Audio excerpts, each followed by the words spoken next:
decades, sleep science has largely ignored the female hormonal profile, leaving us with advice that was never designed for our biology. The truth? We aren't lazy. We're just different. Women quite literally need more sleep than men, and ignoring our unique hormonal cycles is what keeps us stuck in a relentless loop of stress and burnout. My name's Dr. Masrat Jilani. I'm a women's health GP, and in this video we're dismantling the 10 most common mistakes women make when it comes to rest. We'll unpack the hormonal hijack that has you wide awake at 3 a.m. and stay until the end for the blueprint designed specifically for shift workers and busy moms with zero spare time. It's time to stop blaming yourself and start fixing the system.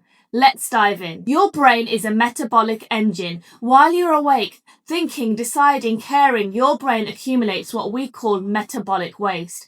First, there's adenosine, your tiredness meter. It builds up every second you're awake and tells your brain it's time to sleep. Women's brains actually have more adenosine receptors in certain areas, which means we might feel sleep deprivation more intensely. When adenosine is high, you feel overwhelmingly drowsy, your eyes feel heavy, and you can't keep your eyes open. Your reaction's slow, and it's hard to stay alert. If this sounds like you need more sleep. Next up is lactate, your brain's effort gauge. It builds up when you've been thinking hard, problem solving, or working intensely. Basically, it reflects how much energy your brain has used. When lactate is high, you feel mentally exhausted. Tasks that are usually easy feel impossible. You hit a wall even if your body feels fine. If this sounds familiar, you need a mental break. Finally, there's GLX, your brain's activity log. It rises as your nerve cells communicate throughout the day. If it's too high or unbalanced, it can cause brain fog. When GLX is dysregulated, you feel foggy, confused, and your thoughts just won't flow. You can't concentrate or remember things properly. If this is you, focus on better sleep quality. Women's brains demonstrate more slow wave activity, SWA, or deep sleep. This means our brains are designed for a more intensive cleanup than men's. But it also means that if we don't get the deep sleep, our recovery debt is much higher. Let's explore how we can clear up these metabolites so that we can get more sleep, less mental exhaustion, and beat the brain fog. Before we dive in though, I do have a favour to ask. We are starting a women's health revolution today. Hit that subscribe button right now so we can get this vital information to more women who are just tired of being told they're fine when they feel like they're drowning in brain fog. Let's get into the 10 mistakes. Mistake number 1, an inconsistent sleep schedule. Imagine the scenario. It's Saturday morning, you've had a brutal week, so you sleep in until 10:30 a.m. to catch up. You think you're being kind to yourself, but by Sunday night you're staring at the ceiling wide awake, even though you have a 6 a.m. alarm clock. This is a disruption of your circadian rhythm. Your brain doesn't have a weekend mode. By sleeping in, you're clearing up your adenosine, that tiredness meter, at completely the wrong time. This prevents the sleep pressure from building up properly for Sunday night. The solution? You must maintain the same bedtime and wake time every single day. Yes, even on weekends. This helps regulate your body's internal clock and allows the lactate clearance process to happen on a schedule. Mistake number 2, compensating for poor sleep by napping. Imagine this, you've got 4 hours of sleep, you're at your desk and by 2 p.m. you feel like your eyes are closing. You take a 90-minute nap, you wake up groggy, but you think, at least I got some rest. While it feels like you're catching up, napping clears the adenosine you need to fall asleep at night. It's like eating a massive snack right before a holiday dinner. You've ruined your sleep appetite. The solution? If you must nap, limit it to one short nap of no more than 30 minutes in the early afternoon. Get up at your regular time, even after a poor night's sleep, to keep your system anchored. Mistake number 3, using your bed for activities other than sleep. You're in bed, working on your laptop, watching Netflix, or scrolling through your phone. You tell yourself it's how you relax. This is bad conditioning. You're teaching your brain that the bed is a place for being alert and producing products like GLX and lactate. Use your bed only for sleep and intimacy. If your brain associates the bed with work or scrolling, it will keep those wake-promoting areas of the brain switched on. Mistake number 4, screen time before bed. Looking through one more video, you're checking emails, you're telling yourself it's your only time for yourself, but the blue light from your phone delays melatonin secretion and increases sleep latency, the time it takes to fall asleep. It keeps your brain hot when it needs to be cooling down for slow wave sleep. The solution? Turn off all electronics at least 2 hours before bed. Read a physical book in dim light. Your brain needs a glide path into sleep. Mistake number 5, evening exercise. You hit a high intensity spin class at 8 p.m. because it's the only time you have. You come home and expect a crash, but you're wired. The problem? Vigorous exercise spikes your core temperature and brain lactate levels.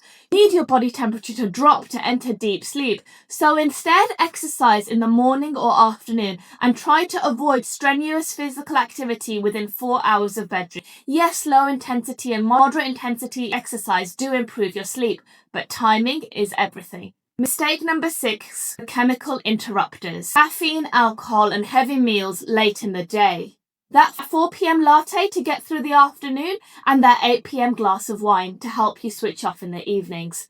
These massively backfire because caffeine blocks the adenosine receptors. It doesn't clear the chemical, it just hides the tired signal. And alcohol may make you feel sedated, but it fragments your sleep in the second half of the night, preventing the deep metabolic recovery you need. The solution? No caffeine within 6 hours of bed and no alcohol or heavy meals within 3 hours of bed. Mistake number 7, clock watching.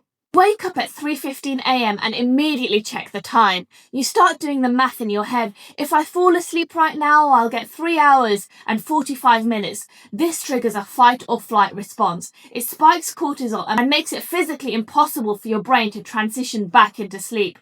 The solution? Turn your clock away. Do not check the time. If you wake up, keep your room dark and don't look at the glowing numbers. Mistake number 8, ignoring the worry brain. You lay down in bed and suddenly every task you didn't finish and every worry about tomorrow floods your mind.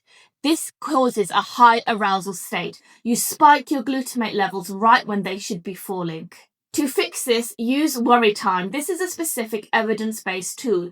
Earlier in the day, not close to bedtime, set aside 10 to 15 minutes of worry time. Sit down with a piece of paper and write down every single thing you're worried about. Then write a to-do list for tomorrow. This helps your brain. When you get into bed later, your brain knows that the data is saved elsewhere, so it doesn't have to keep processing it. Mistake number 9, falling into the vicious cycle of poor sleep and ultra-processed food. We've all been there. You've been sleeping badly for months. You're exhausted, running on coffee and just getting by. By late afternoon, the cravings hit. Crisps, chocolate, takeaway, and you promise yourself you'll eat better once you're less tired. The problem is you're never going to be less tired if you keep doing this, because poor sleep and ultra-processed food cravings feed a vicious cycle. Sleep deprivation ramps up. Your brain's reward response to junk food weakens your self-control and disrupts your hunger signals, and this leads to emotional eating. The foods you crave then worsen your sleep, fragment deep sleep, and increase the insomnia risk, especially when eaten later in the evening. This isn't a willpower problem, it's biology. There is a solution though. Cut back on ultra-processed foods, especially after 6 p.m. and don't rely on self-control when you're feeling exhausted. Make the healthy choice, the easy choice, by eliminating the option. And when cravings hit, pause and ask, am I hungry or am I just tired or stressed? Tackling sleep and food together is the only way to stop the vicious loop. Mistake number 1, now this one's personal, not seeking help for persistent problems. You've slept poorly for 3 months and you just keep going. No, chronic insomnia requires professional intervention. Sleep hygiene alone is often not enough for these chronic cases. If your sleep problems last more than 3 nights a week for more than 3 months, ask your GP immediately and speak to a healthcare professional. So how do we break the cycle? Don't worry, I'm not going to tell you to, just relax. But just before we get into the treatment, we do have to consider misdiagnoses.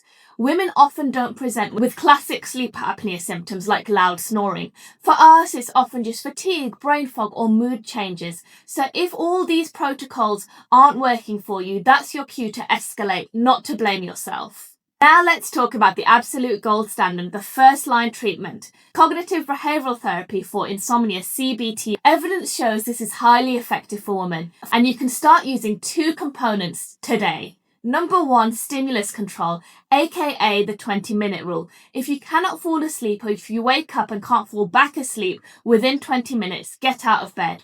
Go to a different room, keep the lights dim, read a book or listen to soft music. Do not return to bed until you feel sleepy. You must retrain your brain that bed equals sleep. Number 2, sleep restriction. This means limiting your time in bed to match the time you actually spend sleeping. If you only sleep 6 hours, don't stay in bed for 9 hours. By compressing your sleep window, you build up massive adenosine, that sleep pressure, which forces your brain into a deeper, more efficient sleep. Now, I know some of you are thinking, I do all of this and I still can't sleep. So we have to talk about the hormonal hijack. During your menstrual cycle, specifically in the second half, the luteal phase, your body temperature rises. This can lead to fragmented sleep, something I'm only too aware of. And pregnancy can also bring its own set of mechanical and hormonal disruptions. And then there's menopause. The decline in estrogen is a massive disruptor. It's associated with increased sleep fragmentation, independent of hot flushes. If you're in perimenopause or menopause, please hear me. Your sleep issues are not a character flaw. They are a physiological transition. This is where personalized, multidimensional interventions are required. For women dealing with menopause or high psychosocial stress, mindfulness meditation has been shown to be highly effective. It lowers the fight or flight response that keeps your cortisol high and prevents melatonin release. You might also need CBT-I plus hormonal therapy as well as the mindfulness. Always take a multidimensional approach. Now it's time to recap our action plan. Number 1, respect the trash can. Your brain builds up adenosine, lactate and GLX. You need consistent sleep to clear it. Number 2, the 20-minute rule. If you're awake, get out of bed. Break the condition of wakefulness. Number 3, move to sleep. Prioritize aerobic exercise, but keep it earlier in the day. Number 4, fuel for rest. More vegetables and white fish, less alcohol and ultra-processed food. Number 5, embrace mindfulness. It's the strongest tool we have for hormonal sleep disruption. Now for my survival mode viewers, the night shifters and the mums. Your plan B is morning sunlight. Get 10 minutes of bright light into your eyes first thing in the morning. This anchors your circadian rhythm and helps manage that metabolic waste buildup as best as possible. And if you do wake up at night and can't go back to sleep, do a body scan meditation. Even if you don't lose consciousness, this state of deep rest helps mitigate some of the oxidative stress and metabolic cost of wakefulness. It's your safety net. Women's sleep is objectively deeper and more effective than men's, yet we struggle more. That is the paradox. But now that you know the biology, now that you know about the cost of wakefulness, you can stop fighting your body and start supporting it. You deserve to feel rested, not just functional, but actually restored. If this masterclass gave you a new perspective on your health, please share it with a woman in your life who needs to hear it. Let's start a revolution in how we treat women's health. Thank you for watching, and I'll see you in the next one.